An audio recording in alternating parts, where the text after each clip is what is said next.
What is up, y'all? It is your host, Renny, and you're listening to another episode of the Call Me Crazy podcast.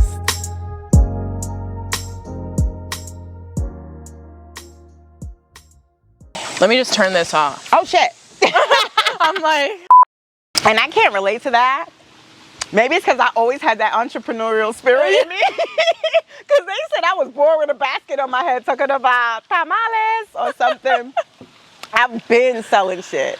Oh, like, I used to sell candy in school. Yeah. I used to bake cakes. I used to make those lollipops, like, for christenings and baby showers. I used to... I was selling shit at work. Yeah, I'm sure. I was a freshman in high school writing senior papers, and I would sell those. See? And no math, but with the words? Yes. With the words. A wordsmith.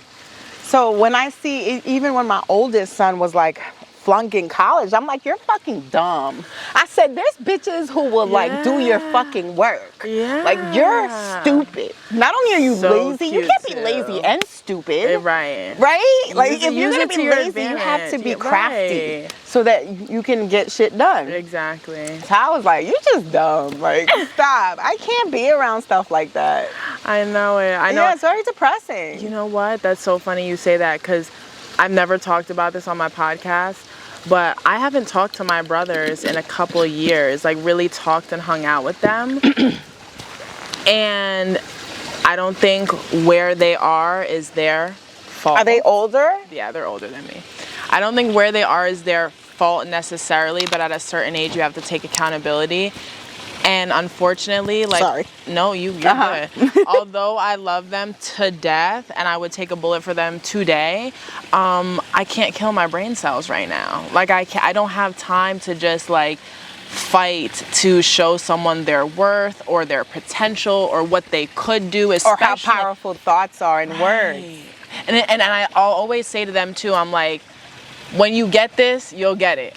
And I love you. Like, because right now I know what it's like to be miserable and want to continue the misery subconsciously, but think that you don't want the misery. It's like, nah, I really don't want the misery. But everything you're doing is showing the world, the universe, the people in your life that you do want the misery. But until you get out of it, like, I know my words are falling on deaf ears. So I just be like, I love you so much. Yeah. But... And you advise, take it or leave it. I have people I call, hello, for the first 5 minutes. I go like this, because they're going to throw up on you. Yeah. And be like, this hurts, that hurts, this bill, that bitch. And it doesn't even matter if you say, mm-hmm. Yeah. Like, they will keep going. They're just going to, so I literally, this one person in particular, and I adore them. Right. But I can't take that on because of me being an empath, my energy being so sensitive, which is why I'm constantly coming up with like stuff to cleanse. And I got a bath prep later. And you see how I have family visiting? I have to step away. Like, I'll get overwhelmed, overstimulated over everything. So that's why I'm like, hey.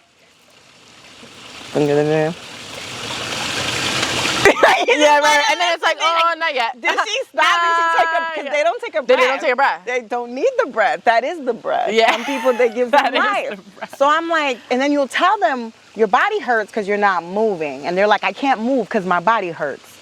Well, something's got to motherfucking give. Yeah. You know, because I know of even me, and I'm not even old, I mean, mid-40s, but if I don't stretch for a couple of days, I'll get up and be on some like, you know? But so I don't want that for me. I don't want that for me. So I'll make it a point to stretch and, you know, do all the things and the moves that I know are going to keep me limber and lubricate my joints, synovial fluid, all that stuff. It's real. If you don't move it, you lose it. Right.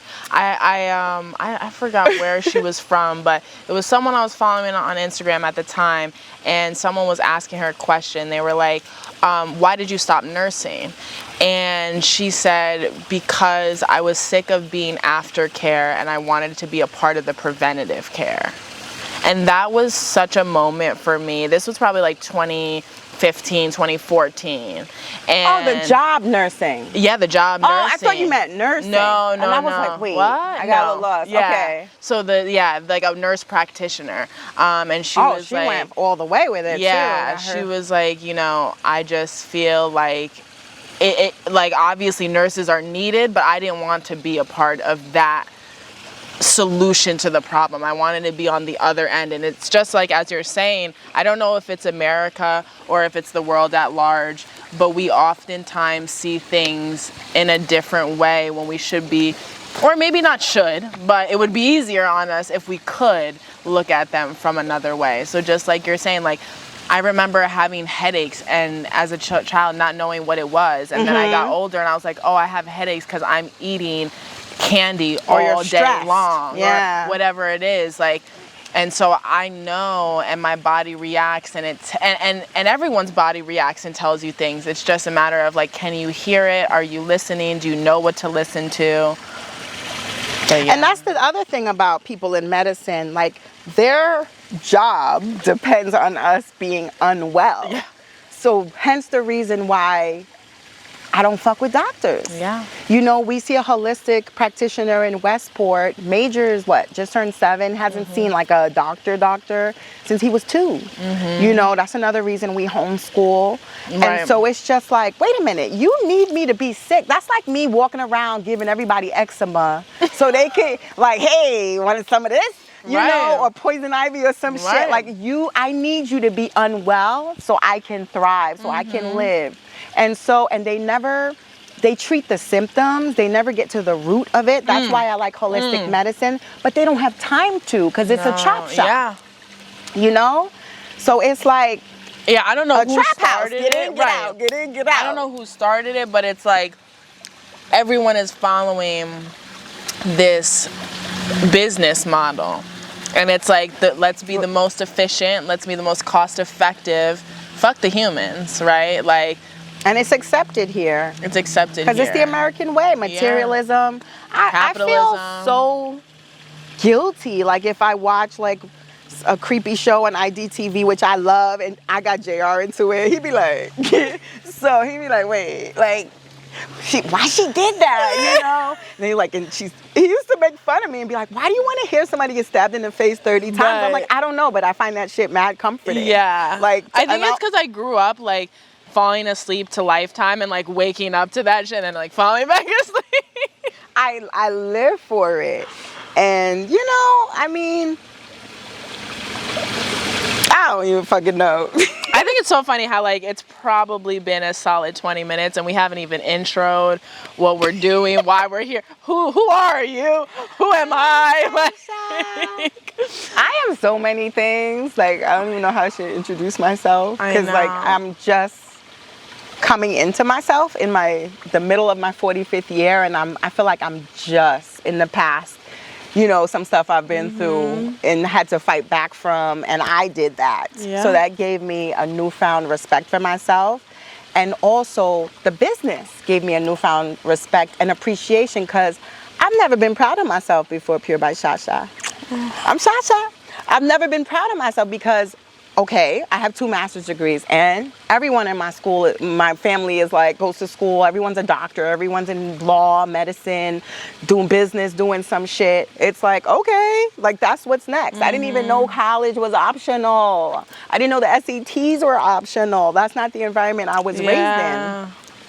And so with this, it was like something I did because I always felt like as a teacher, which I was for 19 years, it's just such an ordinary job to me, and I know, and I'm not downing anybody. It's like the most fucking amazing profession, and it when the teachers are doing it well, they are amazing humans. Some but I think I know what you mean. Summers. I think I know what you mean, like culturally. Yeah, I was like, it was, yeah, it was like one of like 4. You know what I mean? Right.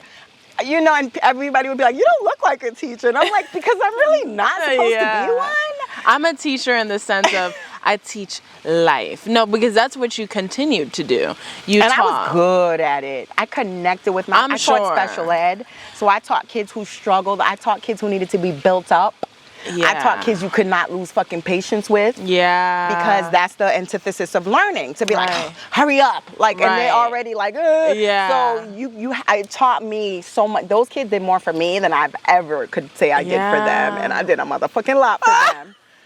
But it was definitely a reciprocal. On my worst day, worst fight with my husband, by second period, I'm cracking up. I hung out with them on lunch. I taught kids to play chess. I never hung out with teachers. I was either in the bathroom or in my room. I didn't fuck with the teachers' lounge. I've always been antisocial. Yeah. Mad friendly.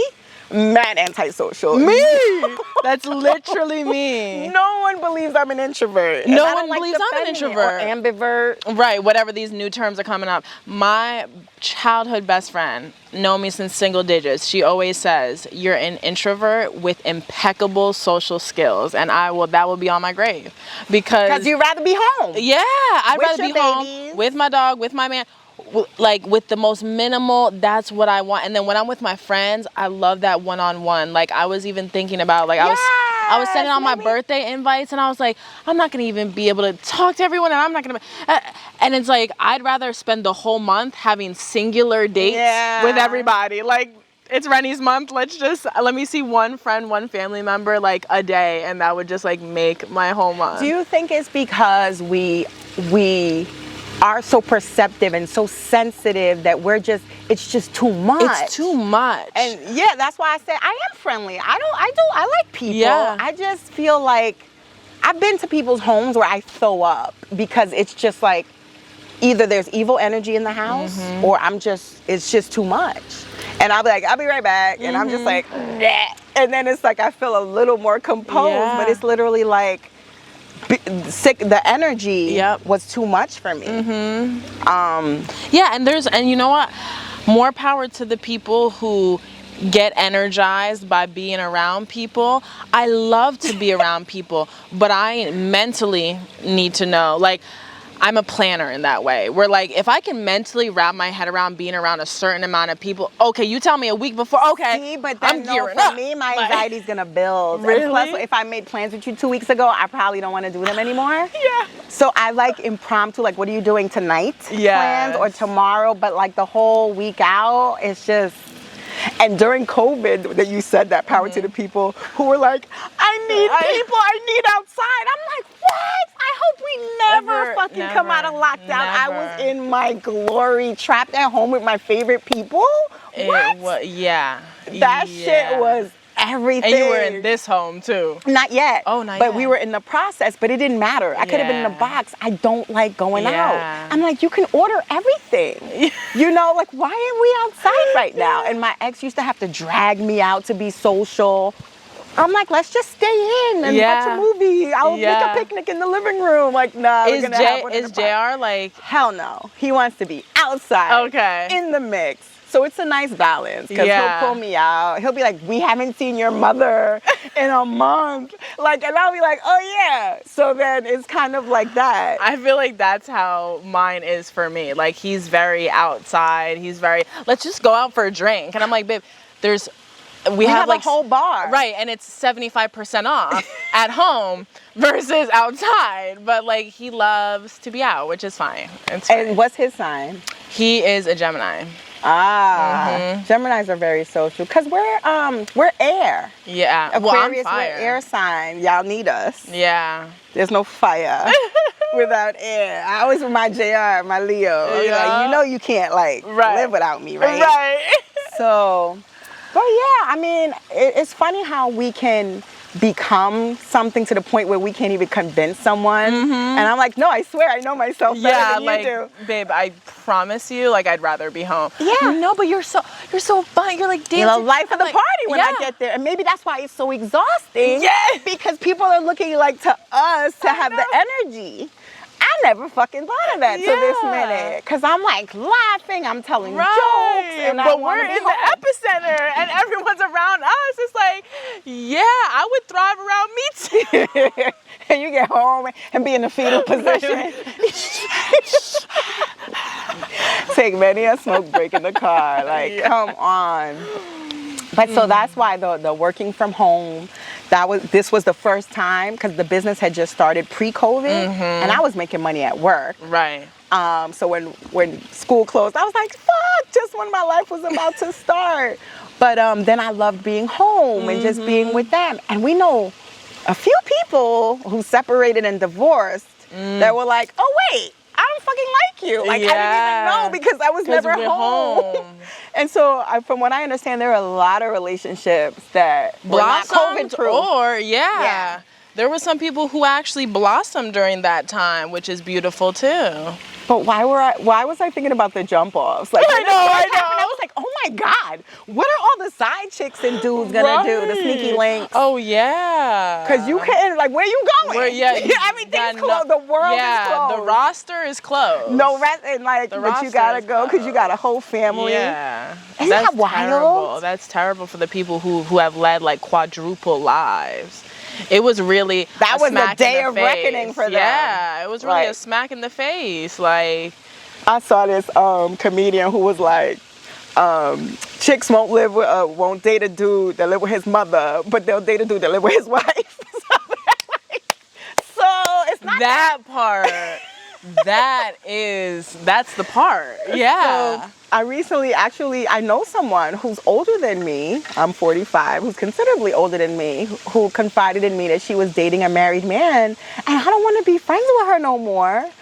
And again, to each their own, and I'm not saying I haven't walked that line in my fucking early 20s. Not that there's an excuse, but if there ever was an excuse, that would be the one. It's being young. Yeah. And that karma was fucking paid in spades.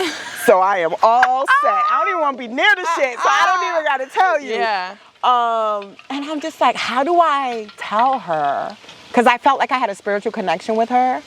And that's the thing with me. I have friends, I'm in my mid-40s. I have friends in their 20s, 30s, 50s, 60s, 70s. I'm more of an aura energy, type than a vibe, than a, you know. And so with her, it's like I'm not returning calls. And I feel like I'm being, like, passive-aggressive in a way. Because when I could have just been like, hey, look, the fact that you did this was a huge turnoff to me, and I don't really like you anymore. But that seems mean. I'm gonna challenge you. And judgmental. I'm gonna challenge you right now, because this has been a trend that I've been saying as of recently, because I've realized that I'm like, at this point in my life, because I've gone through what I've gone through in the dating game, I'm so black and white. I'm like, if you this, I'm that, I'm going. Yeah, because that means if my husband's like, right, like, you gonna be with the shits, like, but you don't have standards. In all reality, some people could be your people, and you have to ask them to mold and mend a little bit, right? So but they're 70. Oh, she's 70. Okay, well, let me just get through this thing, and then you tell me if it might work. Okay. So, because I kept being, no, I'm a sweater. When I tell you clinical, no, it don't matter what it is. Like, it just pours out of me.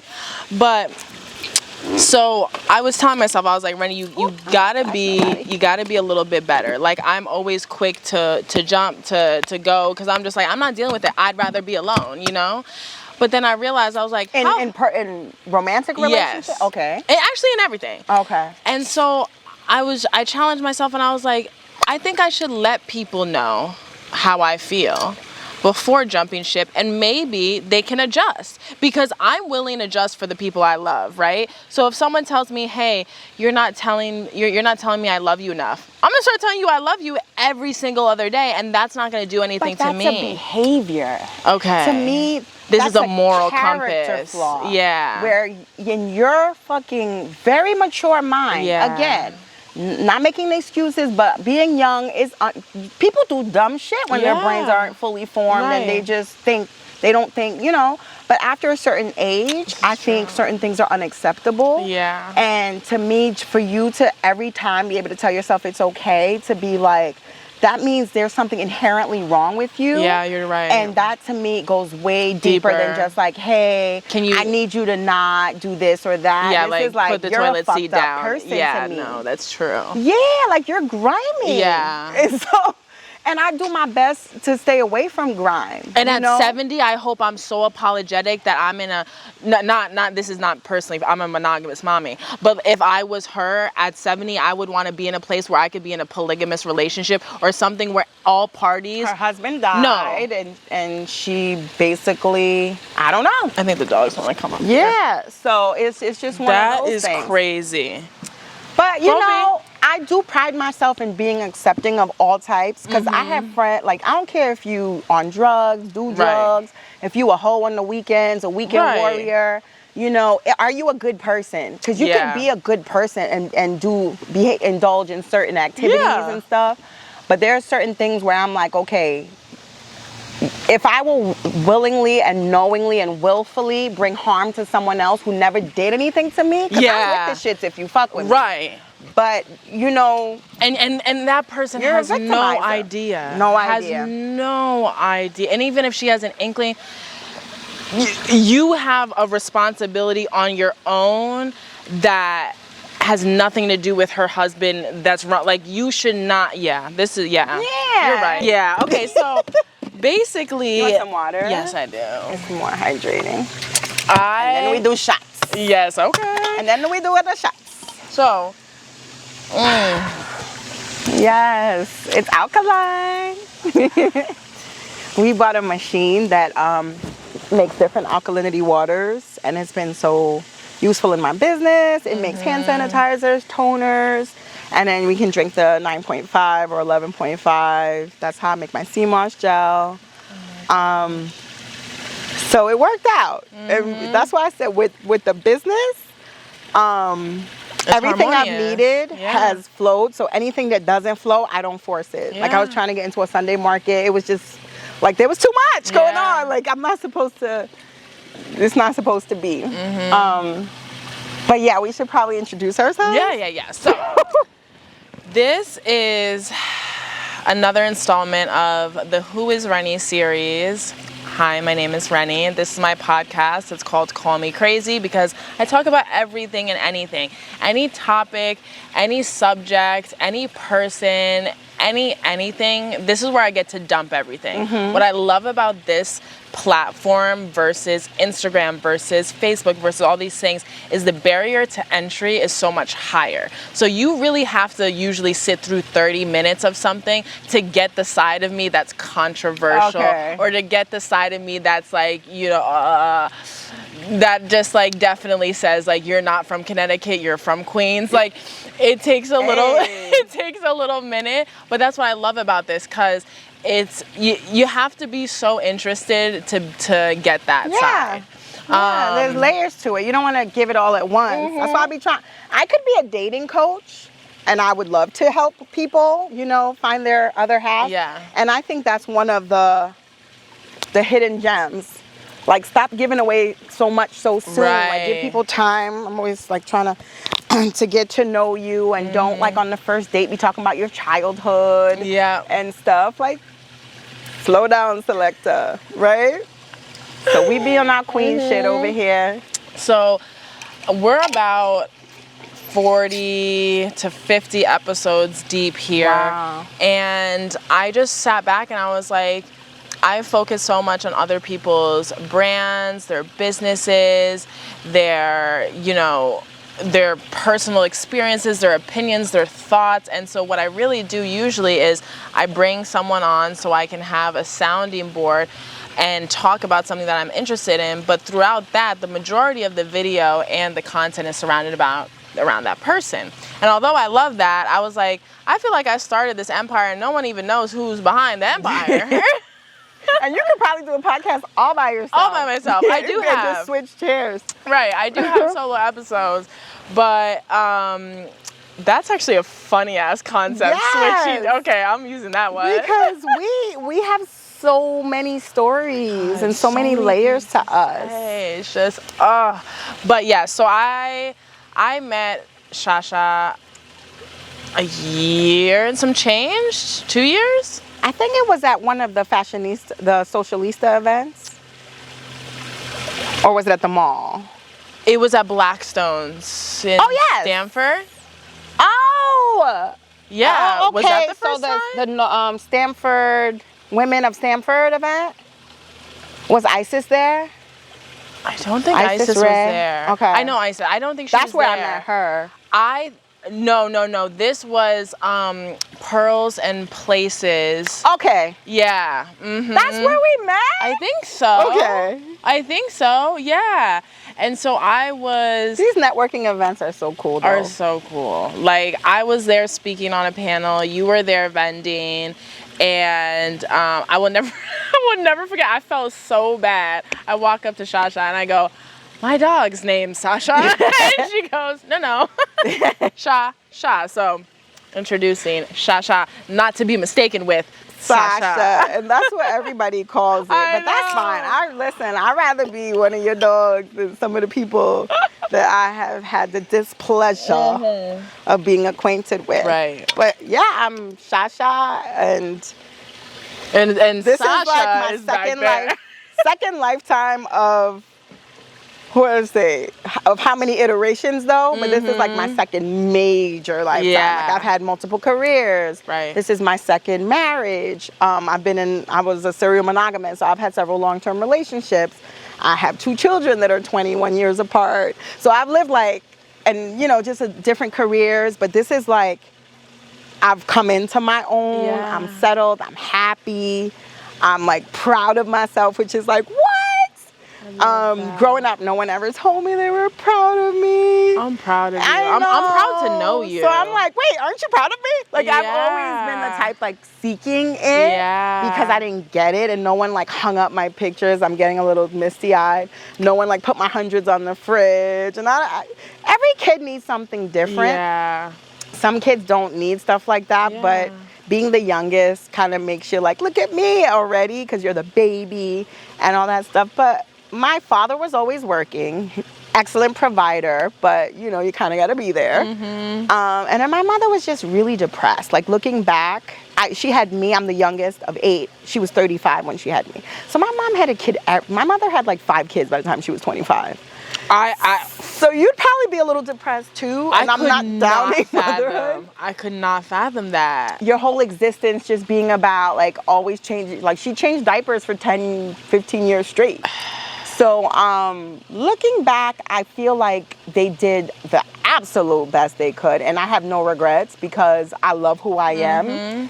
And they say we choose our parents, and we get the parents we need.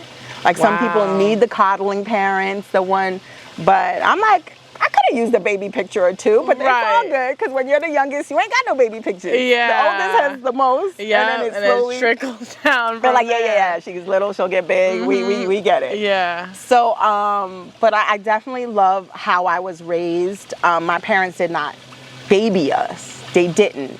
And my parents were very strict, but there were also no rules. I don't know if that makes sense, but it's like we just couldn't like go out. Does. But I could like get up at 3 o'clock in the morning and like fry bacon and make a cake. Yeah. No one told me to go to bed, like, ever. Yeah. No one ever said go do your homework, but I did. I was always an honor student. Go figure. I have no idea how that happens. That's why my father used to say, God bless him, 23 years transitioned, kids are born, not made. Wow. And that's why you could have a kid raised by like the metaphorical crackheads. I don't really like that term because I had a sister that smoked crack for a long time. That shit is heartbreaking. But like, they could be raised in that setting and come out to be the most, the most scholar of scholars. Yeah. And then the ones with the 2 Ivy League parents and the tutors, and then he just want to go smoke crack. Yeah, there's So actually a study out there that they did back in the 90s with twins at an orphanage that was totally not up to code to what people do with experience these days, because if someone's a part of experiment, first you have to let them know that. They didn't let anyone know that, right? So they would split the twins, not tell the prospecting parents that they were a twin, right? Because they might want both. Or, So it was like a longitudinal yes. study. So they would put it with like a lower income family, higher income family, and they were splitting these twins up. So much to the point where there was a set of triplets who met in their 30s, and one of them killed themselves after meeting each other because he felt so lost in his life and felt like he had lost so much time that he couldn't bear with his truth. He was like, I felt so crazy, because when you feel something's missing, but everyone in your life tells you there's nothing missing. Yeah. This is your parents, these are your siblings, this is your life. You think you're crazy. I felt so bad hearing that story, but it goes to show that we are like inherently who we are. Nature. My oldest son, my ex-husband, God bless him, we have a great, I can't say great, but we have a good relationship cordial now, but he abandoned my son, our son, from the age of 5 to like 16. He never even called him on his birthday. My fucking son, older son, acts exactly like him, down to like his stance, putting his hand in his pocket, his smirk. And I'm like, how the fuck could you act exactly like someone you was never around? Yeah, wow. You know, and there is a lot to be said for nature. Yeah. So it's almost like just let the kid like, you don't want to do your homework? Don't do your motherfucking homework. Fail. Like, because why nobody had to tell me to do my homework? Right. I just didn't want my teacher to be like, where's your homework? Yes, I resonate so much with Shasta. Like, whenever we don't get too much time to talk, especially when we see each other, it's usually always in a rush. But anytime anything comes out of her mouth, I'm like, that's me. As a child, I literally my mom never had to tell me to clean my room, never had to do any of those things, because I was just such a little OCD freak. Yeah. And I would look around at the kids who would have their backpacks zipper open, papers flying out, don't even know what the homework was last night, and I'm sitting over here like stressed that I didn't get it done right when the teacher is coming. I'm like, I always said, like, I just want... And that pressure wasn't even on you at home. No, I was like, I just want to be that kid for one day. I just want to not care for one day. I've never been able to not care. I tried it. Can't do it. Because I'm in a grad school. Friends, our whole grad students paying. They're already teachers. They're paying to be in the class. So where's your paper? I ain't got it. What you mean you ain't got it? You're 43 years old and you're paying. You're paying a beat. I don't have it. And I'm like, is it our anxiety? That did we have anxiety based on not having the structure? And like that's what made me like I don't want to be like I don't have it. That seems weird to me to not, you know, have something, especially as an adult. But these people were fine with it. Getting a half credit lower, half a grade lower. Give me my grades. And once I get that first B, it's done. Yeah. So that's why I'm so extreme with things. All in or all out. Yeah. If I get a B plus, I'm like, what the fuck? Yeah. Yeah. I love that about myself. Right. So I want to go back to something you said earlier, because I was actually having a conversation with my man about this the other day, but in a different sense. So you said we get the parents that we need, right? I believe that. And so as a child and as an early adult, I always had this, well, if I was just boosted up a little bit, like I would be soaring, right? I let go of that probably like 2 to 3 years, fully let go of that like 2 to 3 years ago. And maybe I'm saying this as my age now, and I'll look back and be like, girl, you didn't even fully get over that at that point. I don't think we do. So I'm okay. Let's say I'm okay with it, right? I'm not going to definitely say that, you know, the little Renny isn't screaming still. Because I'd be at Nassau right now if I had parents who were like, do your homework. Like, I was already fucking amazing. Can you imagine if I had that nurturing? Maybe my business would have started when I was like Hainsey, in my 20s, to have that belief, you know? It's crazy you bring that up, because that is, Ellie is one of... I love my greatest friends. She is the sweetest of souls, and I'm never gonna take anything away from her. But I will say, if I had the capital, if I had the space, I've been struggling with mental health my whole life. Ellie's story is incredible. It's triumphant. It is her story. but I've been in the cuckoo house. I've tried to kill myself. It's not, I'm not saying there's levels to this, as in you want to reach this level. No. No, but I'm saying, like, if I had a little bit of cushion, like, maybe it wouldn't have been sweatshirts, although, like, that is my thing. If you look in my closet, like, I have more fake clothes than I do, like, real people going out clothes. It's just interesting. It's very interesting what people can do with what they're given. And I wouldn't trade it for the world. I don't think I'd be half the person I am without what I was. Like, I'm so glad I lived in New York. I grew up in New York and moved here. Like, I'm glad I have that edge to be here, you know? So it's like, I wouldn't want my mom to do it any other way. If I did, it would be so she could be in a better place mentally, but it's not for me. I don't think it goes away though, because it's just like anything. I'll be like, and we know, we do know that everything happens when it should, as it should, because what if I wasn't a teacher, then I wouldn't have had the background, and I wouldn't have gotten into aromatherapy just trying to calm my crazy ass kids and my crazy ass emotions and stuff like that. But you know, in our quiet moments, we always will. I think we'll always be like, what if? What if my mother this, my that? What if I wasn't molested? What if I didn't get fucked up? What if what if? Who would I be if not for? But then you go back. I think what could bring us back is that we actually like who we are. So it's not that we're over it. It's that we're like, all right, all of that had to happen to get here. Because I really do fuck with myself. Yeah. And heavily. For you, God bless you for getting it this early, because I thought I had it.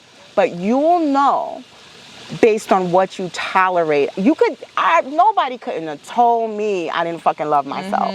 Why? Because I washed my ass every day. I wore nice things. I was like, nobody could fuck with me. I will cut a bitch. Whatever.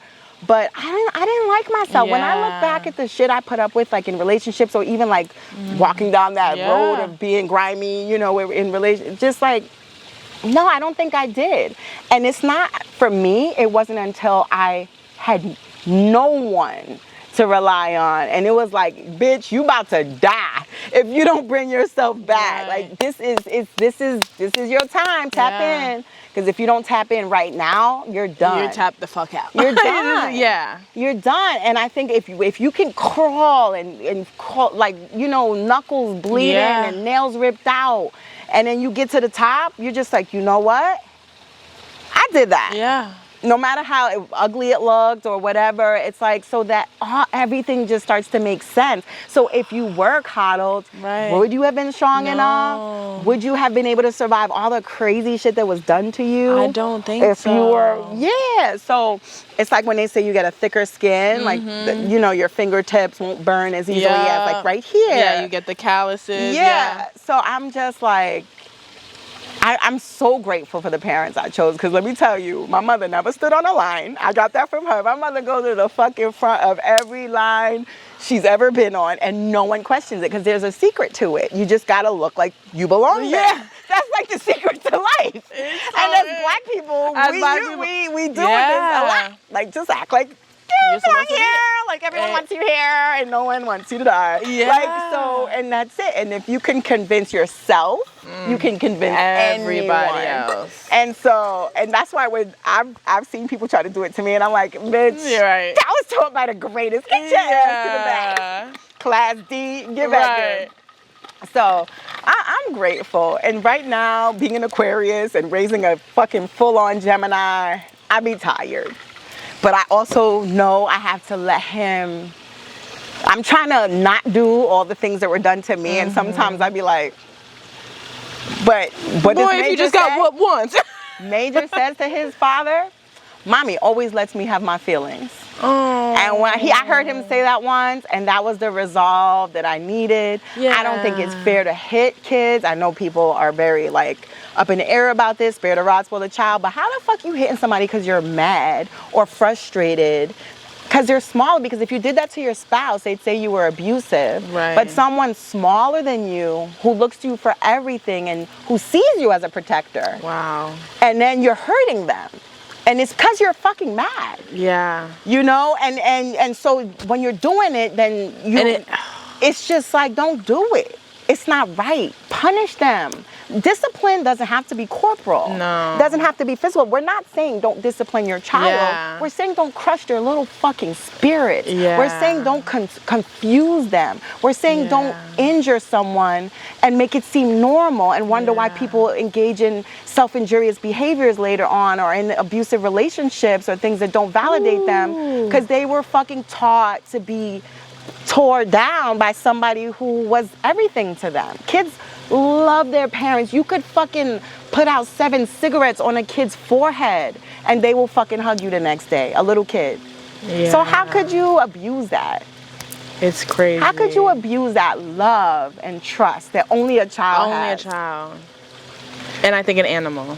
Yeah, same thing. Because you're mad he it's the peed. Like, innocence, that nigga was not fucking with you. He had to pee. And there's other ways to teach them. So it's about the lesson, right? Not about you venting. Right. Then if it's about the lesson, take away TV. Take away their fucking Nintendo Switch. Don't let them go to the pool and stick to it. Right. Don't let you punish for 3 days Yeah. and punish them for 1 because then you wonder why they don't listen. It's not because you're not fucking them up. It's because they know your word don't mean shit. Exactly. You taught them that. Exactly. Everything that happens to me, the first thing I say, what role did I have in this? Because I don't want to be the victim. I don't jump in front of bullets. I'm not looking to be offended. Because even when we're not offended, we be like, what you meant by that? Because we want to make sure we're offended. Yeah. So, you know, I've done the reading. I've done the work. I've attended the workshop seminars. I self-reflect. I watch the podcast. And I'm like, I want to heal, you know, and I don't want to hurt people because hurt people do hurt people. Yeah. And so Major has been the test for us because, I was raised in a real crazy childhood. You know, and where you got fucked up. Yeah. Like, you did some shit, you get fucked up, you're going to bed, nobody's hugging you, nobody's kissing your boo-boo. Just deal with it. You know? And so we're both healing through him. And it's pretty incredible. And it'll be the trauma that brings you closer together sometimes. Because even the other situation I was telling you about earlier, our relationship has never been better. It's almost like we just met because there's this newfound appreciation to know someone has your back. Yeah, like, because these are challenges that you guys have not yet faced, and they are extreme challenges. Like, it's not your regular, everyday kind. So it's presenting, like you said, a newfound trust that like, I mean, I thought if we got to this level, you'd have my back, but you are my back at this point. Yeah. Like, I hope so. He tells everybody that. He's like, I don't even know. I think I would have killed myself or something. And that's not stuff we like to throw around, but like, I really truly feel like he would, because he is like. No, because like I said, this is an extreme situation that. And to be hurt by someone you love and trust is a whole new level to the pain. Yeah, in this capacity, it is cynical to the umpteenth degree. Like. That's why I always told them, I said, listen, people cheat. Men cheat. I think women cheat more, but whatever. I might be wrong. But, like, if you cheat with somebody, like, I made pancakes for and who, like, we went on vacation with, like, you hate me. Yeah. You're not just a horny nigga. Like, you hate me. Like, there's a pussy every 4 steps. Yep. But no, you want to fuck my friend. Like, you hate me. And you hate yourself. And you don't even fucking know. So that's why I could never forgive. I'm not saying I wouldn't forgive cheating. I don't condone. But, like, you fuck my friend, we're done. Yeah, we're done. Because, like, that's... For the record, that's not what happened. No, it's not. I'm just, like, on a Yeah. I know what you mean, but I just had to clarify so everyone else knows what you mean. My thoughts are, like... Shh. So it took years. But they come back round, though. To be able to follow a conversation. They come back round. Like, wait. When I first met him, he'd be like, wait, what? What are we talking about now? And I'm like, what? Like, and it's so normal for me to be all over. I used to say my brain is like a Quentin Tarantino movie where like everything's happening at once, but I could only tell you one at a time, so they might not come out in order. So... I think that's what makes us creative. Yeah. I step back, I'm like, who made all of this? Yeah. Because I'm able to like make an entire Thanksgiving dinner like a normal person cooks on a Thursday. Yeah. A regular Thursday, because I don't know. I know how to make pies and entrees at the same time, right? That's what I'm saying.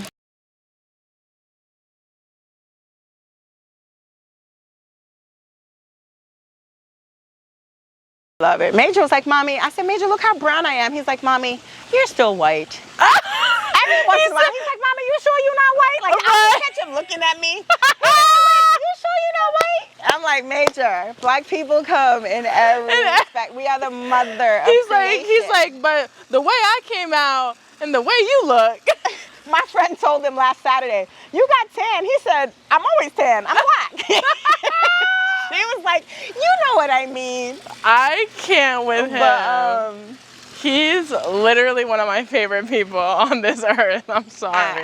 I could not send him to school. When I say I was a good teacher, I was a very good teacher. And that could be part of my introduction. Okay, I taught for almost 20 years, middle school, math, special ed, was great at what I did. But once I had my youngest, I didn't want to be there anymore. Right. I was the bitch crying in every meeting, engorged, like leaving, like all emotional and everything. And there were people at my job who couldn't wait to get back to work. Yeah. Like, oh my God, I love the baby. Yeah. Everyone's different. No judgment. Deal how you deal. Yeah. Me, I wanted to be home with him. And it just logistically wasn't possible. We needed both incomes. My husband is also self-employed. He has a car service, also trains. And so when Major got eczema, and I was like in my 17th year of teaching, I think, to heal him naturally, I went into my little voodoo kit, my cauldron, whatever, and it worked. And we were like, oh shit. And so it just took off. Yeah.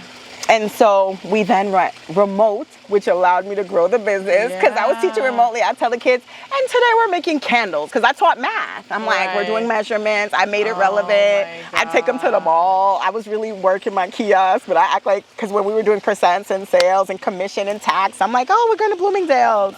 Meanwhile, I'm at the kiosk. But thanks, COVID was literally one of the best things, I'm sorry, to happen to our family. I mean, we bought a house. Our businesses exploded in a way. And then when it came time to be in person, I told JR, I'm like, listen, I don't want to go back. I want to see what can happen. With teaching, if you leave, you have 5 years to return. But I don't have that plan. And so far, so good. And so it felt weird to just tell my son, good luck with everything. So then, but I had already decided to homeschool him before that because I saw who he was. This dude was reading like you and I when he was 2. Reading. And I always followed his lead. So I would be reading, he'd be like, ooh, ooh, ooh, while I'm reading. And I would point to the words, and I focus more on phonics than letters, because A doesn't teach you to read, but A does. And so I was more phonics based and just doing research. He never went to daycare. He was home with my mother-in-law when we worked. She wasn't the most attentive, no judgment, but that's just what it was. So when I came home from work, I felt like I had to overcompensate because I felt like he was kind of like home alone during the day. And so she fed him and bathed him, but it wasn't gonna be no I know like, what you mean. Yeah. Activities all day long. No. Yeah, she was on the phone all day long. Facebook, in the shower, like old lady, like addicted to social media. In the shower. God bless her. I love her. Anyone who helped me, I love you for life. And so I think doing that with him just made him smart. Then remote teaching, he heard me teach the same math lessons 5 times a day. Because I taught 5 classes. So in my last class, he would know the lesson because he learned it 4 times. The kids would be like, Miss, even Major knows it and he's 5, we're dumb. And I'm like, no, he heard me teach it bad times. But you're still dumb. No, I'm kidding.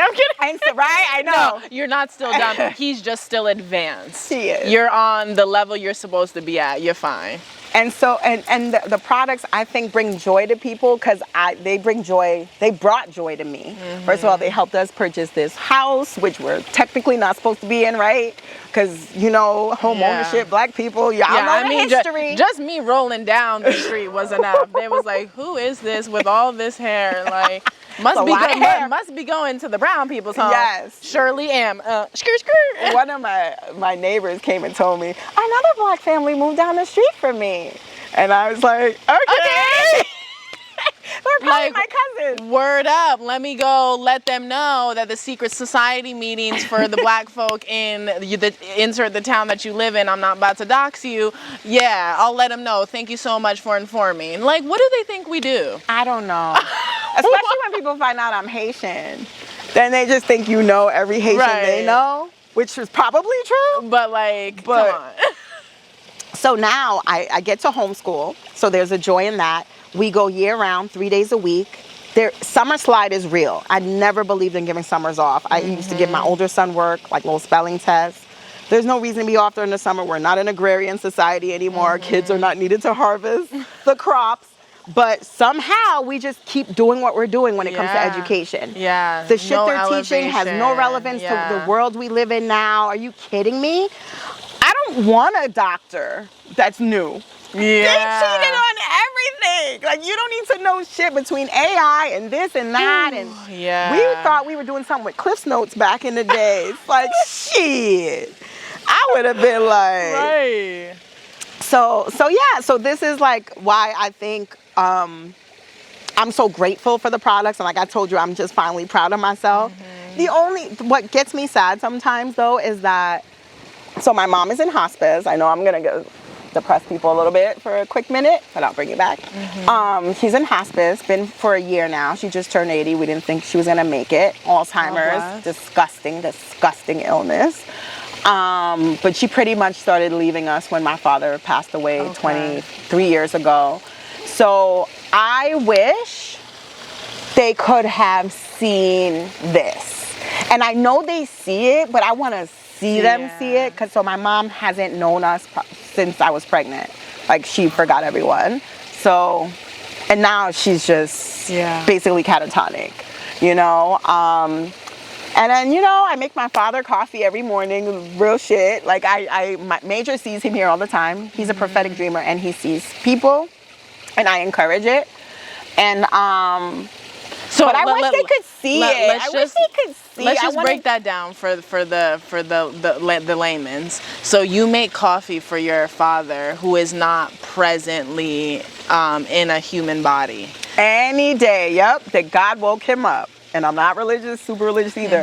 He had his black cup of Bustelo with 1 to 2 spoons of regular Domino sugar. I buy him what he likes. Like, I do honey, maple syrup. Nah, it was like, what's this?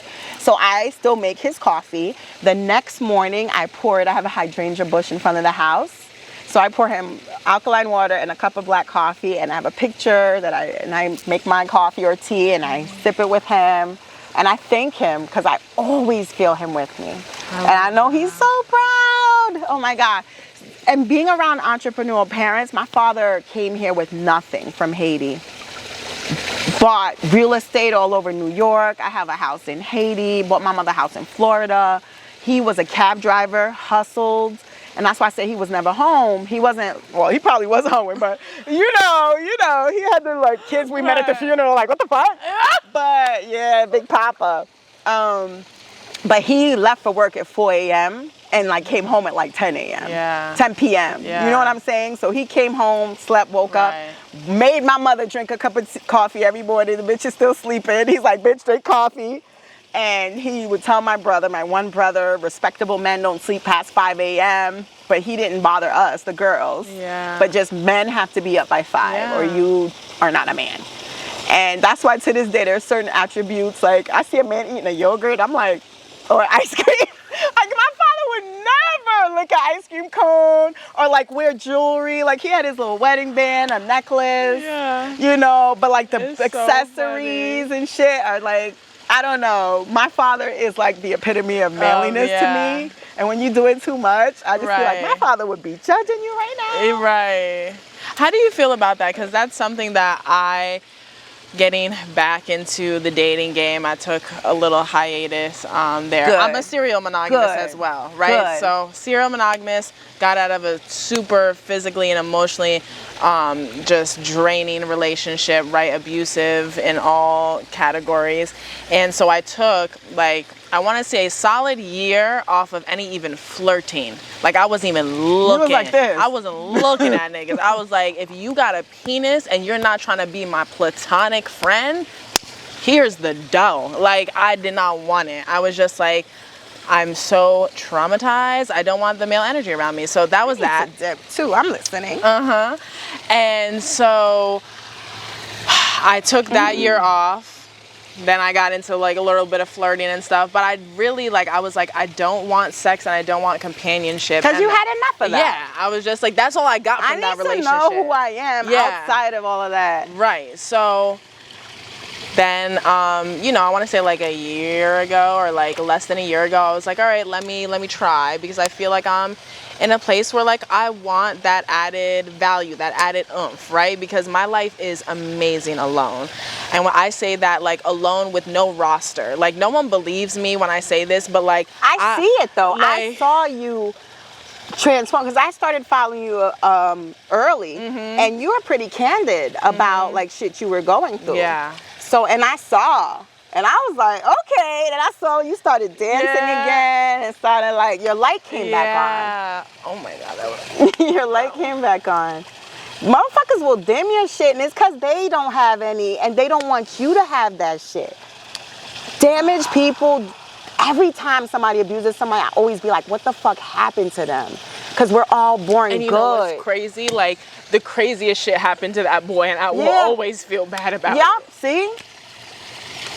That's why it's important to get to know people before we start dating them too. Oh my God, yeah. Because I've learned not to judge, but like people whose like parents die when they're mad young, like they be a little out there sometimes. Obviously, it's not your fault. No, it's not.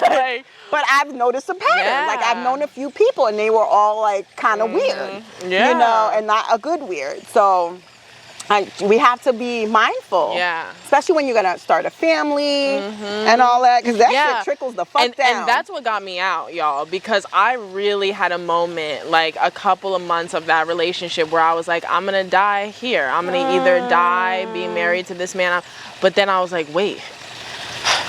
But my kids. I was like, I'm not doing this. So I got a therapist. Isn't it amazing what we'll take? Oh my God. Yeah. I was like, what if the baby's crying? He just smacked the baby.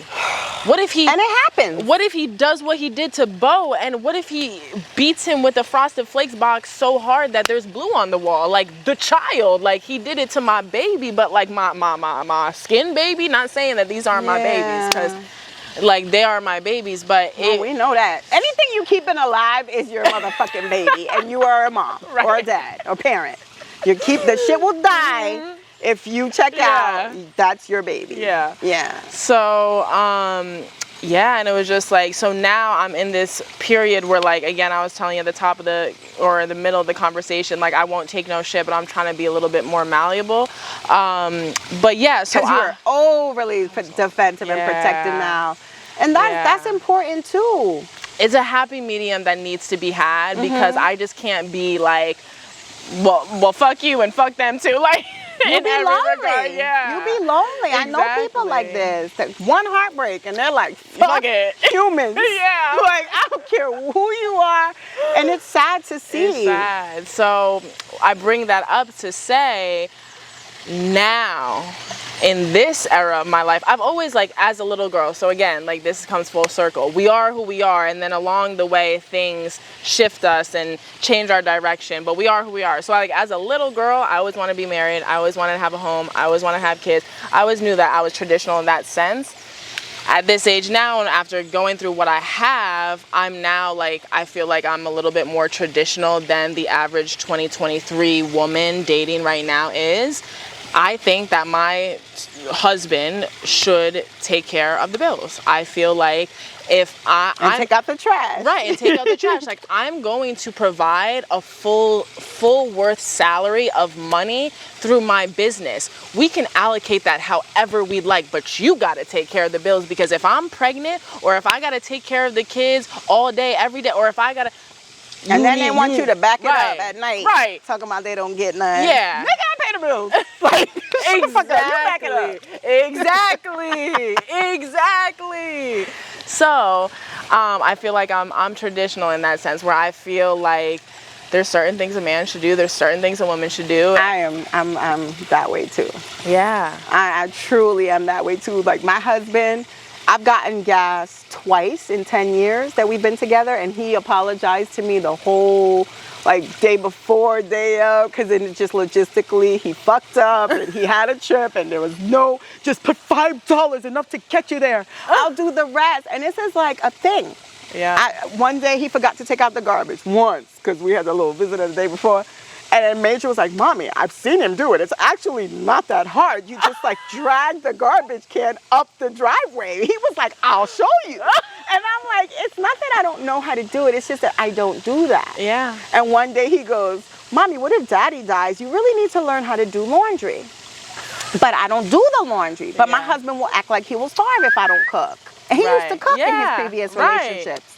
So, but we have our roles, and it makes it seamless, and there's things I know I never have to worry about. He never has to worry about, and that makes for a great partnership. I think a lot of people are looking for daddies and mommies, and then they want you to be emotional available after all of that, and I'm like, I'm done. Yeah. You know, I worked, I helped with homework, I did laundry, I cooked, and you want me to put on lingerie? Yeah. I'm going to sleep. I need to reboot for tomorrow. And then you wonder why everyone's always down talking their partner. That was one of the bonds Jeannie and I had, because we're like, why are people always talking shit about their mates? Yeah, because you didn't pick well. Them. Yeah. You chose them, and she has the same. We're married to the same guy. I love that. You know, I haven't been able to spend as much time with him as I have JR, but one and the same, I can tell. Yeah, we're married to the same in terms of support, cheerleader. I have friends. I do weekly farmers markets pop-ups. I'm like, how come I've never seen your husband? Oh, he thinks this is a joke. He tells me this is stupid. And then I'm gonna exit the conversation. But then did I really have to ask? No. Because when people support you, they show up. That's the number one fucking rule to support. Be there. So it was kind of I don't know if I was subconsciously being nosy, but just I thought you said you had a husband. Why has it been 2 years of this market? I've never seen him. I've never seen him. 2 years is and crazy. Those people don't do well. Yeah, because they don't have the I'm support. sure there's a story where they do, but the ones I've seen, I know if they had that, I wouldn't have done as well without. JR could be going to work. He'll go an hour early to go set up my tent. He'll be like, just bring your products later. Nobody's going to steal your tent. I'm just going to put it on my way to New York. And that's support. Wow. And we're showing major teamwork, and that, look, when we get to the market, don't run off. Help me. Don't be that person who just expects to eat and you didn't help set the table. Yeah. So we're teaching him that now. He knows you can play, but help me first. And then we went through a phase where he'd go help other people set up. And I'm like, I'm sorry. We're going to have to start charging for that, Major. Come back here. I'm so sorry, but this is how you eat, my little friend. Yeah. And then he got it. Yeah. He got it because he's smart. But yeah, the partnership and taking the time off, because when you said you wouldn't even flirt, I did the same shit. I said I've always been dating or in a relationship since I was 13 to 33. I never was single for 1 hour. And as soon as you have sex, that's your boyfriend, right? So with this time, I was like, I went on POF, created a profile. I told them dudes, I've had enough sex for everybody for the rest of all of our lives. I ain't fucking none of y'all. Yeah. I'm dating. I want to see who distinguishes themselves. Once you sleep with someone, it changes the conversation, the tone. It just changes. You're not getting to know each other in the same way. So I'm kind of old-fashioned, and I like the little 90-day rule. We can have a little phone sex or something, but the penetration, I want to wait. What's the rush? Now I'll hop in and out, if I don't like. Right, exactly. To see what you're working with, and then let's go. Right. But if you see later on, when you're really looking for something and you see potential, you learn that you have to take your time, and that comes with maturity too. Because these dudes is out here trying to fuck. Right. Yeah. And so with us, we have our little toys and stuff. But for men, I don't think it's as easy. No.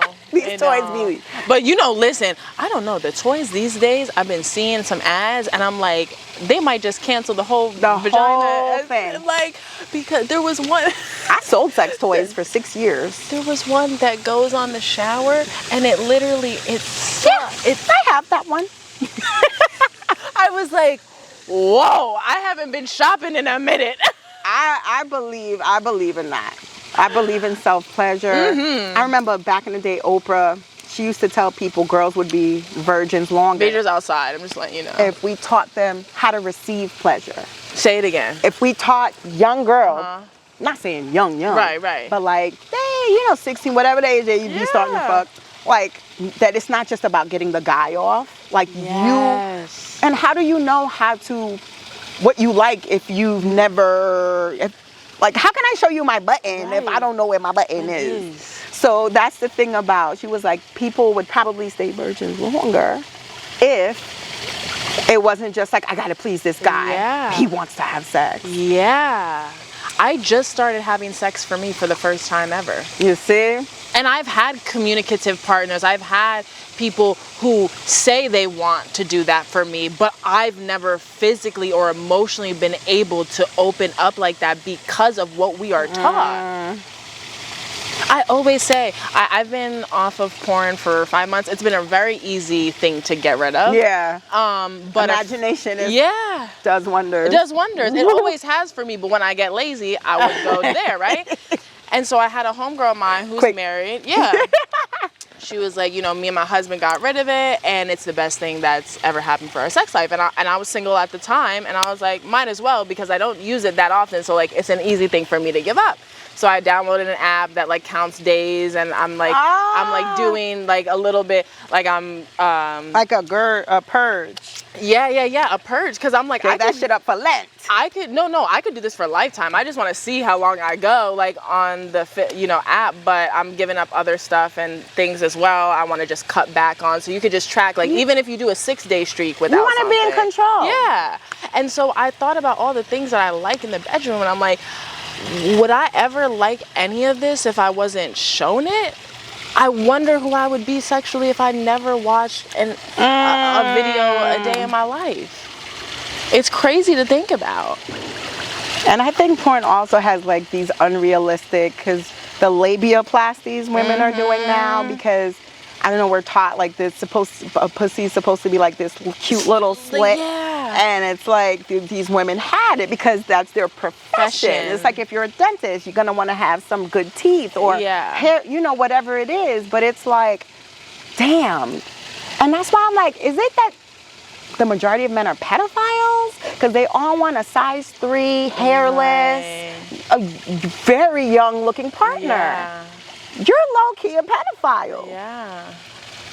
Why don't you like me and hair? Right. Like, not this. No, but because that's like what comes with maturity. Exactly. And what the ideal of beauty used to be, with the standard of like the folds in the stomach and curvaceous like Venus. And then, gay men took over the fashion industry, and they wasn't having all of that. Yeah.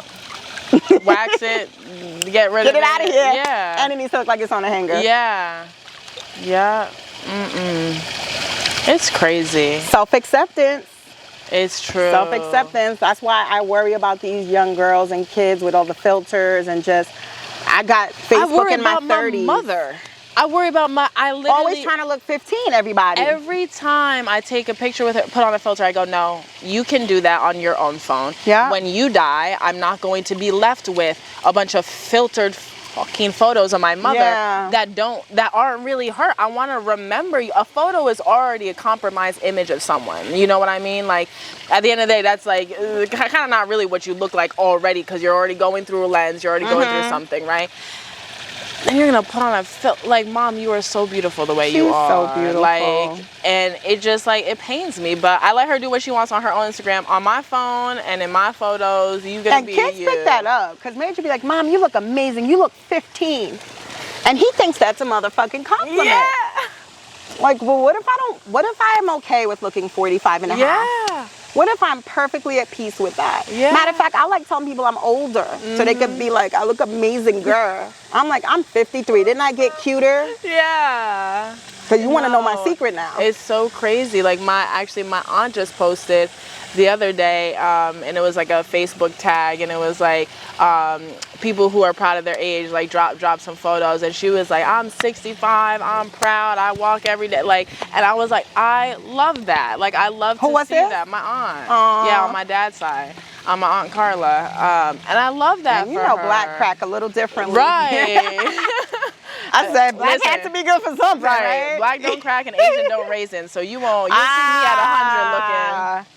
I like that. I never heard that, but it's true. Yeah, it's true. So yeah, it's just, but then again, like, not to people's fault, especially in America, that's all anti-aging, anti-this, anti-renewal. Get like all for women. All for women. We had the fucking babies and we're not allowed to have a stomach, and they don't market Spanx for men. Yeah. What the fuck did you do to look like that? Because I'm confused. And then there's the whole hormonal fluctuations because we bleed every month. All these jobs for after the baby. Oh my God, the women are like calling it like the after baby package, baby or like lift. So it's like it's the tuck, it's the lift, so you look like you never saw a baby, much less had one.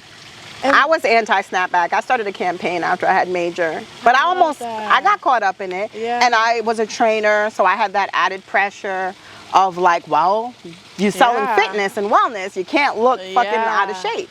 But to me, fitness is not a size. No. I'll outrun you, I will outjump you. Yeah. Like, I don't have to be a size 3 to do those things. That's just not my fucking body type. Right. And to look like that, I have to be absolutely miserable and not fucking eat. That part. Okay. I have to not eat. Part.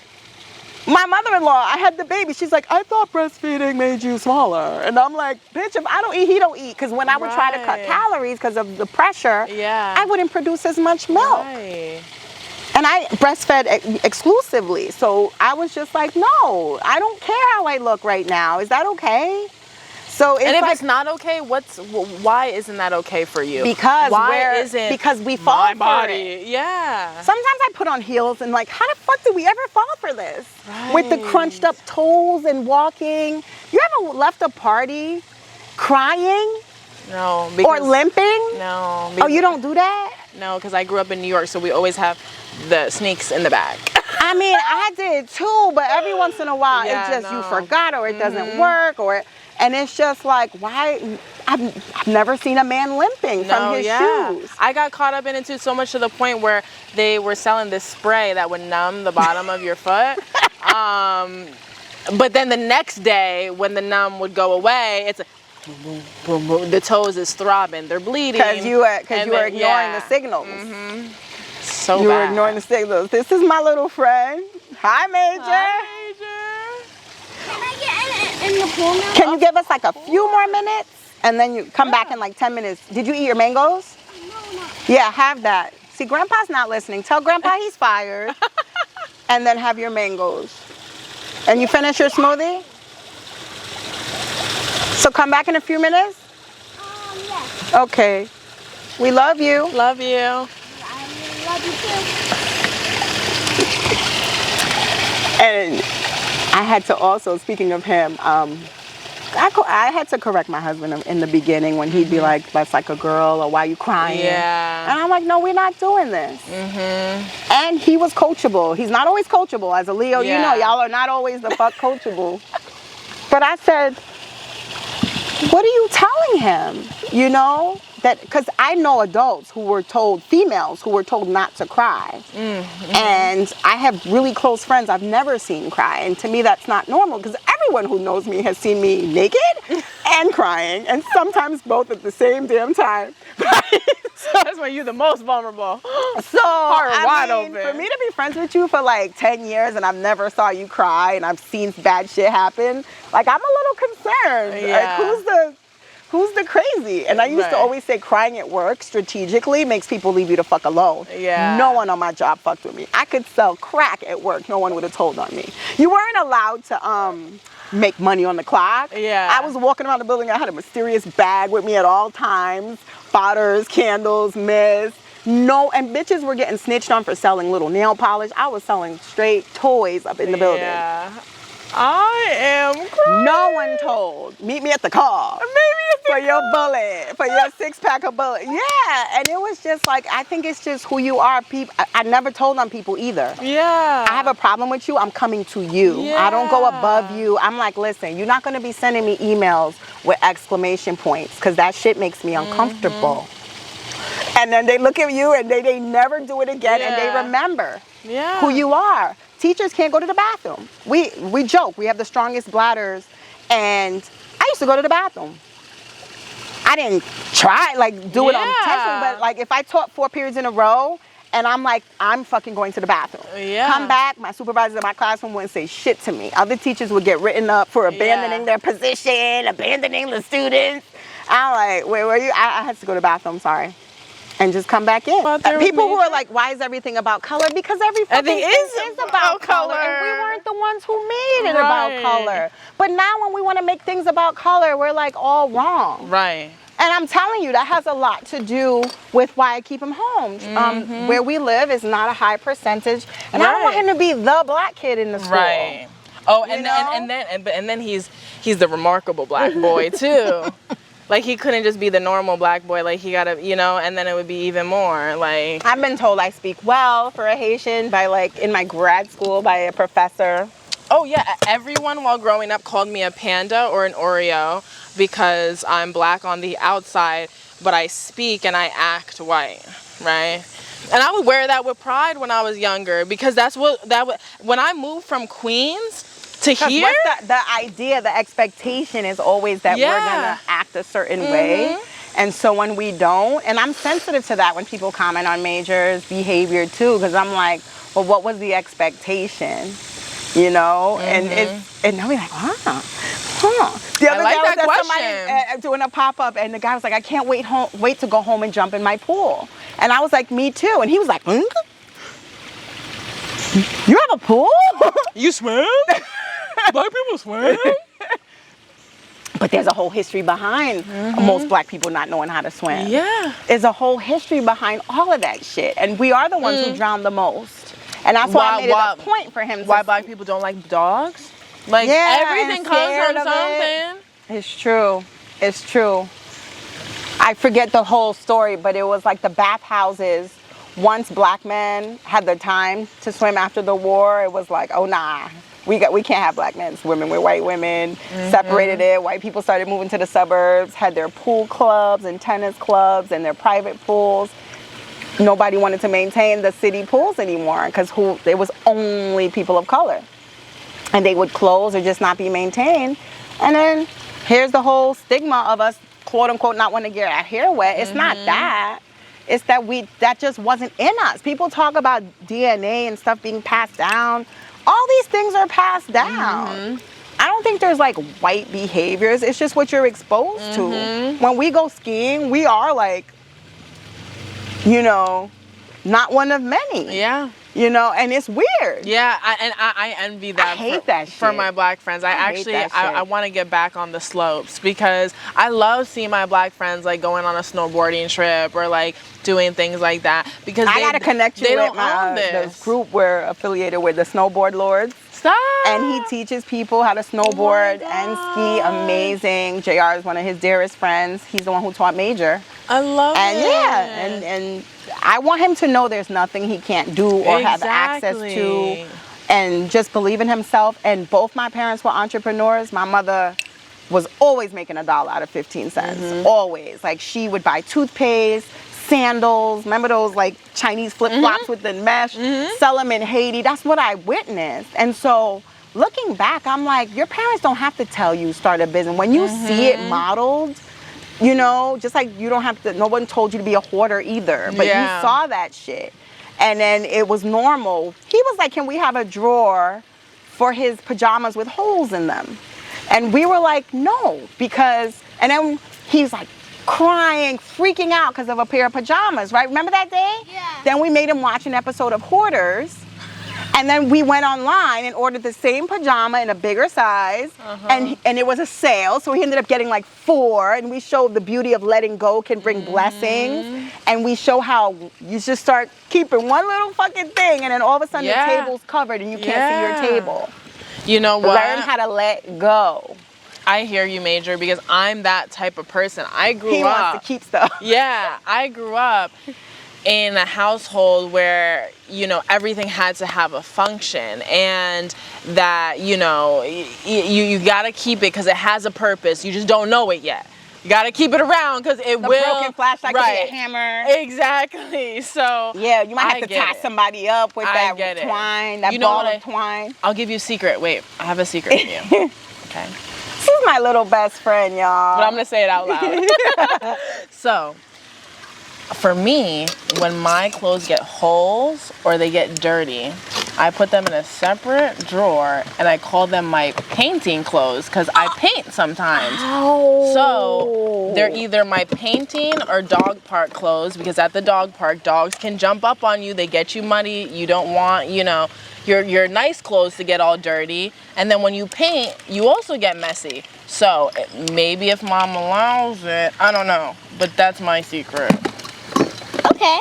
How you feel about that? How you feel about It's that? called YouTube Your Secret. I did tell YouTube my secret. He wants to start a YouTube channel. What do you want to do on your YouTube channel? Come sit. The problem is, with someone like him, he's good at everything he does, no lie. Mm-hmm. So I worry for him. Because what if, like, you can do everything? What if you're, like, the best photographer, best dancer, best choreographer, best singer? What do you do? I don't think, so they say, Jack, Just my life. Be like Deion Sanders? they say, Jack of all trades, master of none, but no one ever finishes that saying. Jack of all trades, master of none. I think it's like, although I never want to be a master of just one, or it's to the point where it's like, yes, the masters are probably the people that spend only time on that one thing. But why would you want to live a life where you only get to experience one thing? That's why everyone's like on social media, on YouTube, on Instagram. You got to have a niche. You got to have a niche. I've never followed that. I don't know what my niche is. That's why we haven't started. Because I'm like, do we do read-alongs? Does he teach people how to do multiplication, divide? Because it's like amazing to see a little person like this doing, higher level things, and the way he reads and enunciates. And let's have a consultation, because there is a way to package this all up. His personality, come on. We are the cutest little family, mate. Like, Can I jump in the pool now? Oh, sure. Yeah. Heck yes. Wait, let me make sure that we're gonna get it on film. Okay. So he was definitely afraid to learn to swim. And one day I said to him, Major, you got to do it scared. Being scared, that's when people are like fearless. I don't know what that is, because I be scared all the time and just doing shit. Yeah. And just try not to be in my head too much. Yep. Your We're shirt. Oh. Got to give him some abs. Hey. Oh, Mitch. You're the best. He just became an uncle 2 days ago. Stop it. She's just born Brooklyn Rose. I love the name Brooklyn. 2, 1. Woo! Now that deserves something. I mean, it's noon. It's definitely noonish. 1-ish, 2-ish. Bo said, what's that, mama? Mama. Oh, that was nice. Chilled. I'm so grateful for choosing not to.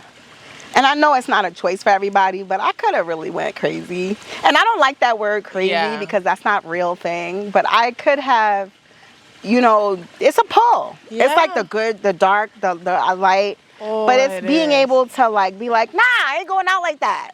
Or I'm not going to like repeat the pattern. I'm not going to pass down the trauma. I'm not going to.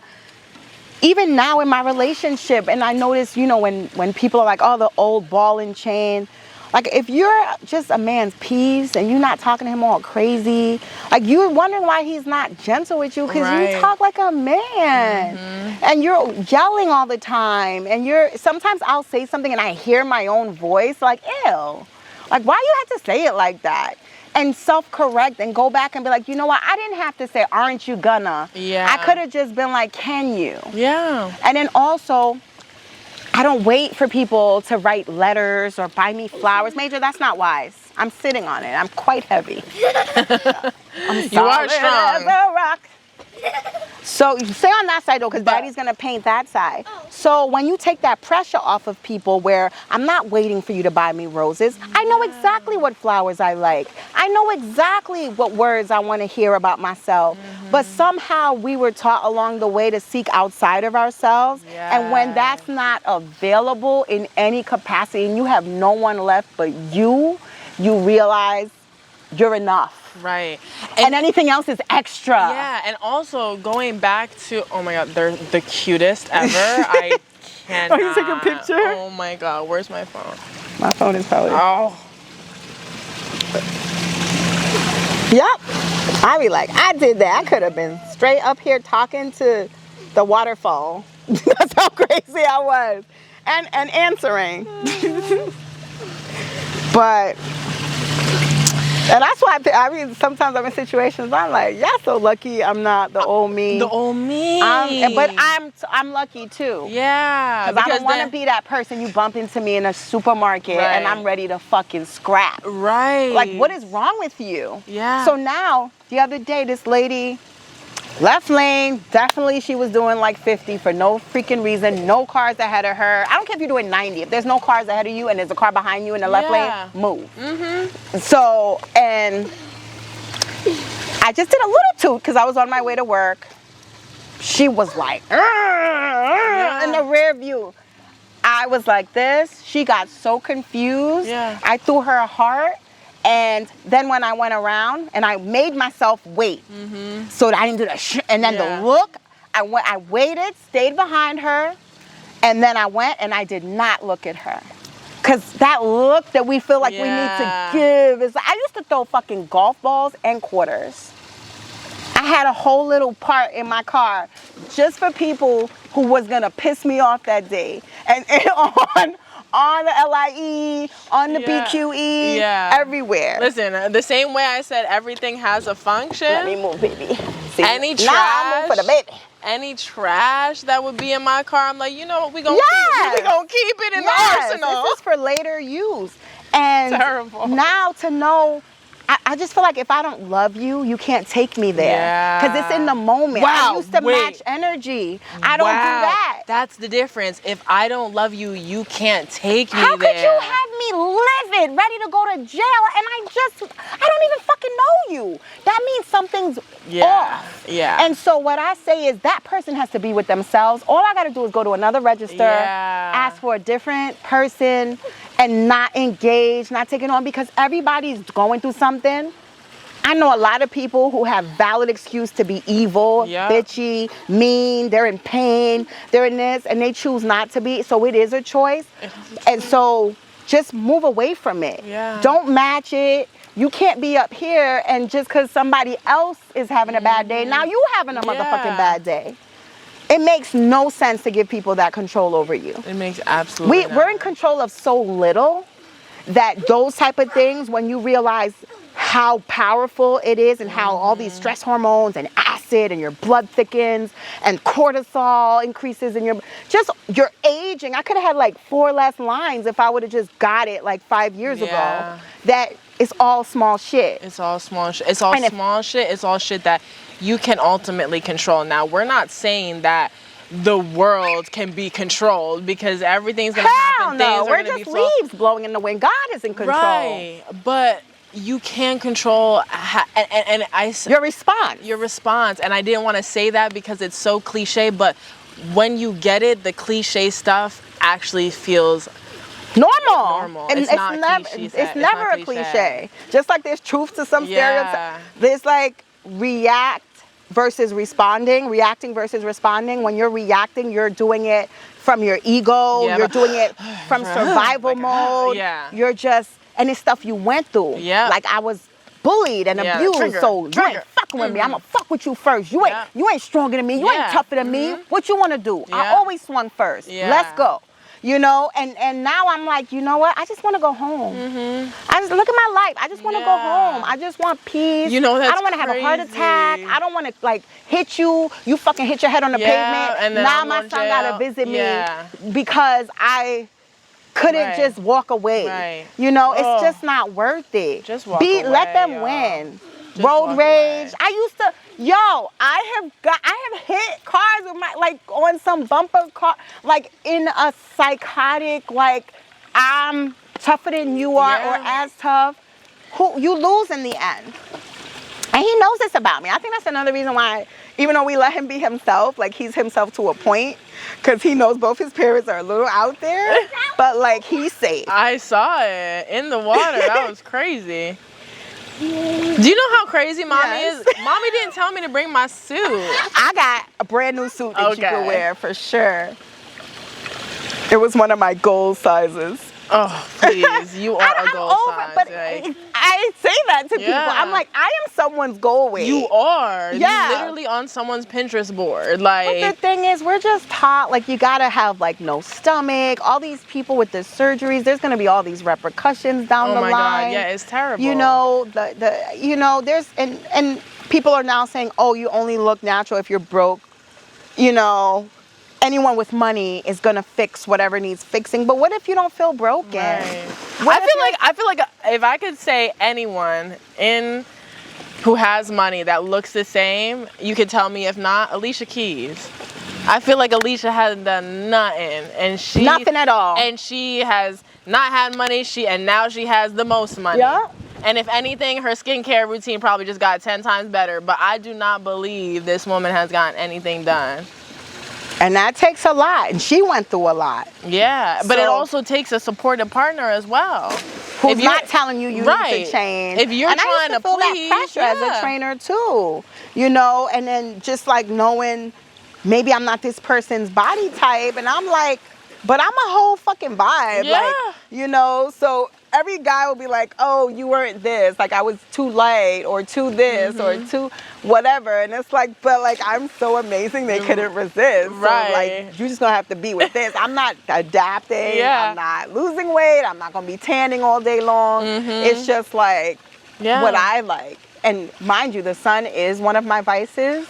And I know it's not the healthiest thing.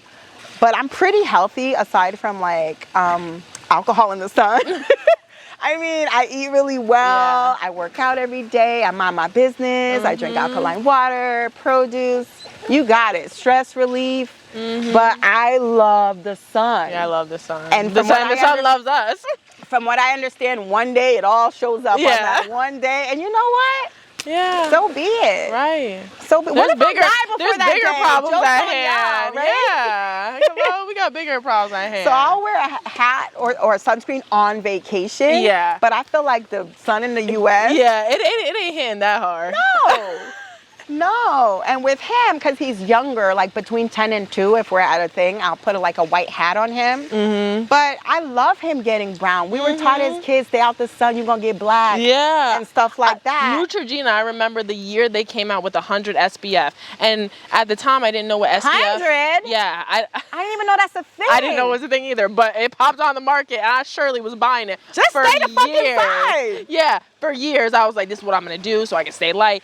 And little did I, now I know, or maybe this isn't true, I don't know who told me this, but SPF is the minutes until you have to reapply.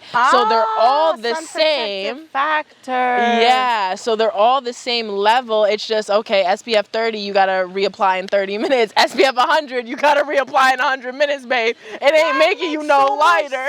Sense. And I would use the negative ones. I would buy the Hawaiian Tropics dark oil. Okay, no, but oil is different than sunscreen. Oil is going to bake you for sure. No, that's what I wanted. Yeah. So meanwhile, everybody's running around hiding from the sun, and I'm like, I want to be black, as black as I can possibly be, not knowing that it was like bad. Yeah. Or seen as like undesirable. I know, like with Asians, they're big on like kabuki, the white, especially like Japanese, the Shiseido, always with the umbrella. I find that very fascinating because most cultures, they like light, but still have to have a glow. Yeah, not that pasty. For them, porcelain white means you've never been in the rice fields. So, yeah. It goes so deep. It goes so deep. Yep. It's crazy. Yeah. And like, even in the Philippines, we have, tribal pygmy people called the negritos that are as dark and even darker than major, but then you still have that colorism aspect where people want to look as white as Chinese people. Like, my great grandmother is as light as a Chinese woman. My grandmother is as dark as me. And that was her child? Mm-hmm. Did she experience any? I haven't asked her. I want to ask her so many I've things. seen her. I've Yeah. seen your grandma with your mom in the same thing. Because that's fascinating. Because both my parents are chocolate brown people. My mother, I guess, is a little lighter. But there was obviously some mixing. I've had people, educated people, masters, doctorates. How are you so light? I'm like, rape. Yeah. Rape. And then they're like, and I'm like, how fucking dumb are you? Like, we would, and also, remember they would say things, and that's totally politically incorrect to say chinky eye or something. And I didn't know, to call chinky means chink, like nigger, right? For Chinese, nigger, not nigga, right? And so it's just like, but we are the mother of all creation. It's not Chinese eyes. If there are tribes in Africa with that shape eye, so everything really comes back to us. Everything. It's phenomenal. And that's what I'm teaching Major. I'm teaching him the realness. Look, in about 2 years, ain't nobody gonna find you cute. You become a threat as a black child at around 9 years old. And my friends are like, don't tell him that. I said, I'm not scaring him. He sees I have white friends. I'm not telling him all white people are bad, all white people are racist. I'm saying societally or whatever, there's a certain belief system, and we are not the desirable. Who are, just out of curiosity, who are the friends who are saying to not tell him to? White people. Okay, yeah. I just wanted to know. I wanted you to say, yeah. I just want him to be aware that he is different. Yeah. I don't want him to be like, I don't see colored people. Because it's a strength and a weakness. Yeah, it's a strength and a weakness. Just like everything is. There are positives and there are negatives. There is a yin and there is a yang. There are trade-offs to everything. But we need to be aware. That people wouldn't be in our dick like this if we weren't amazing. Because no one gets a dead horse. Right. Because if we were really not shit, y'all wouldn't even be worried about us. Just leave us alone. If we were dirty, you wouldn't try to hold us back at everything. Right. Just let us be mediocre and let us be over there. Right. But you want to see ID, the new whites only side. Do you live around here? We've had cars drive by. We come with I call it the Trump flag now, because he's weaponized the U.S. flag. And they drive by and they're slow, and you get nervous because the flag now means something different. It's so crazy because I have so much. And I liked Trump initially. I did. Yeah. JR was gonna leave me. I was gonna vote for that nigga. I swear to God. So, and I was just like, I don't know. I like what he's talking about. I mean, to me, everyone's a little racist. I'm a little racist sometimes. Yeah, I remember in my old building, I was like, oh my God, there's a lot of black people moving in. I said that. And I was like, wait, what did I say? Building. I said that the other day in my head. I was like, girl, you fucked up. But we were conditioned to be in competition with another. I was always the token black. And we're the ones who make people not feel racist. Because they're like, wait, I have a black friend. Right. Her name is Shasta. Oh, wait, I have another one. Her name is Renny. So, I mean, I just wish, I used to say that segregation would be an amazing thing. We would be forced to do business with each other again. The black dollar stays in our community for such a short time, Asian the longest. And, it always hurts me when I'm at an event and I'll see another black person. I'm usually the only black vendor if it's not a black event. And I'm like, I see you seeing me. Right. How are you not even going to just come and see what I'm doing? Maybe you are allergic to everything, but just say, good job, sis, because this is not the norm. That's why there's only one or two of us here. And that's what I want the local link up to be. I don't want it to be an exclusively black event where all the black people who feel ostracized should go. Do I want to make a space like that? Yeah, someday. But I want to make a space where it's just normal for us to be at the galley. Right. Yeah. And and it's crazy. We're probably not on air anymore. But it was diverse. Yeah. But but there was also moments where I got scared. There was like a moment where the comedian was like calling out the white people, and were you there? I heard it. And I was like, I was like, I'm just gonna go in another room, like, and they were not laughing. They were not laughing, like. And then Nelly was like, what's her name? Paula's daughter. Yeah, Nelly. That's her name. She was like, I'm gonna go down there. I said, I'm scared to go down there because what if I don't laugh? Right. I don't want to be like in front of him and not laugh. And I can't fake laugh. I know. I can't fake anything. I know. So I was just like, I'm just gonna stay and listen from up here. Yeah, I felt like I was being a witness to a crime that I conducted, and I wanted to go home. But I'm like, I want to create a space where that's normal, like, you know. But it's hard because we're always the ones who can be uncomfortable, but we're so conscious of their discomfort because everything's designed for their comfort, which is why now in Florida, DeSantis is saying slavery was beneficial to black people because it taught us trades. They're okay to teach that, right? But critical race theory, no, because little white children will be sad. Yeah. But what about and us feel being bad. validated? And Major knows we did not begin as slaves. That is not the beginning of our history. We were in our royalty, and we were misplaced, displaced. You know, and they talk about, well, blacks sold blacks because we were tricked. Yeah. We were tricked. That's like the whole thing with religion for me, which is why I can't get behind being in church every Sunday. Because motherfuckers was going to service and then going to lynchings after church. This is the heart of the Christian. And that's why I live a godly life. I guess I have like more Buddhist tenets where it's like, do no harm. Yeah. Don't steal. Don't sleep with nobody's person. Don't hurt children. Live righteously. That is my religion. I don't want to, and now they want to give into the fact that God or Jesus is black. Duh. But they take everything. Everything. They take even when the Black Lives Matter came and people are still, I'm like, no one can be this dumb.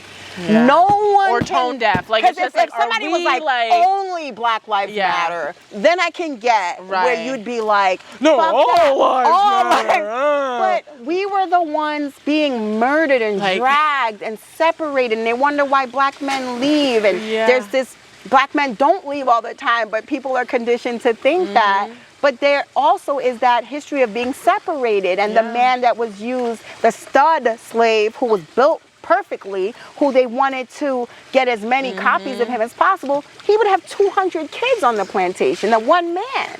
That's not customary for white men to do. And there's a reason for it. They didn't have to. They weren't bred to do that. And so how come for the Holocaust it's okay to say trauma's passed down? We don't get reparations. Y'all got a hate crime bill.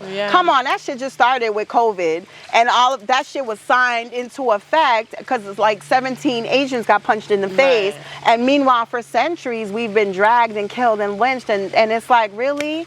So that's why when they do the little things, I get more upset. Finally, they gave us Juneteenth. I was still invited to 4th of July barbecues. And I was like, you know, we got our own now, right?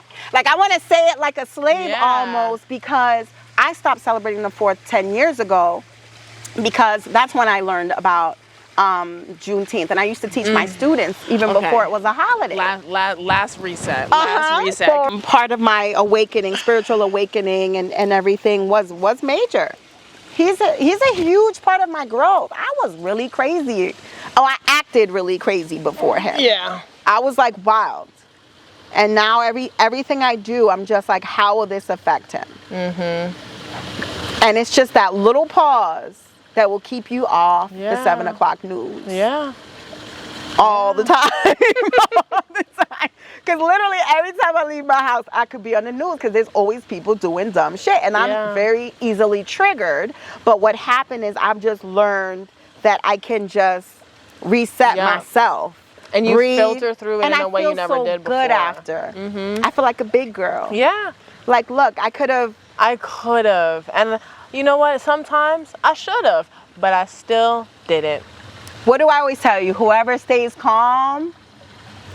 Do you remember? No. Really? Whoever stays calm wins. Because the calm person is the only one thinking clearly. Right. And even if you're not calm, being calm enough to walk away is a winner as well. Okay. So what's that? Oh, it's the microphone. Oh. Do you have a few words of hello. wisdom? No. Do you like being a homeschooler? Yeah. Do you recommend homeschoolers? Yeah. Homeschooling? One morning he said to me, Mommy, I'm so happy I'm homeschooled and I'm not being hypnotized by some teacher right now. He said hypnotized. Tell them again for the people in the back, Mage. Come on. Yeah, because you'll get hypnotized for sure. I had to. And that's how we learn to say things like, oh my God, there's a lot of black people here. Yeah. And we're fucking black. I know. So how can I fault a non-black person for thinking that? That, exactly. And that's the reason why a lot of times when we go places, I do feel uncomfortable sometimes when I feel like, are they looking? Are they, and which is horrible. It's a horrible feeling to know that more than likely you're not wanted somewhere, Yep. you know? And that's a daily occurrence. And that's why I'd rather be home. Yeah. It's really safe here. Yeah. Because you get to control it. This is your safe haven. And I want to thank the both of you for allowing me to come over and spend some time in your safe haven. Everyone else gotta go. Everyone else gotta go because I'm about to change into a bathing suit. I'm gonna go swim with a Major because I'm trying to have time. What? Yeah. Oh. Yeah. Is that actually? Yeah, actually, because I'm too hot and they've gotten too many gems and they've gotten too much knowledge and too much inspiration and motivation and they got enough and it's all for free. So you're welcome and we're going to swim and have a good time. And Yeah. just remember, you can always land on your feet. It's not if, it's just when. Okay. Okay. You know? Yeah. All right. Tell them anything you want to tell them before we go. I love homeschooling, and it's the best thing ever. How about being a business owner? What do you like about that life? That's the best life ever. Do you think you're going to start a business when you're older? Of course. I mean, what else am I going to do? That's what I'm hoping. Yeah. Because working for someone, I hope he never has to do that. Well, what if you want to, you could. I don't want to. Yeah, that's fine. So you don't have to. The world is your oyster. Yep. All right, should we go swim? Of course. Of course. Let's do it. Thank you so much. Thank you. Thank you. I This knew was gonna really be nice magical. and just so easy. You're a great interviewer. Are the cameras still on? They are. I don't know. Oh.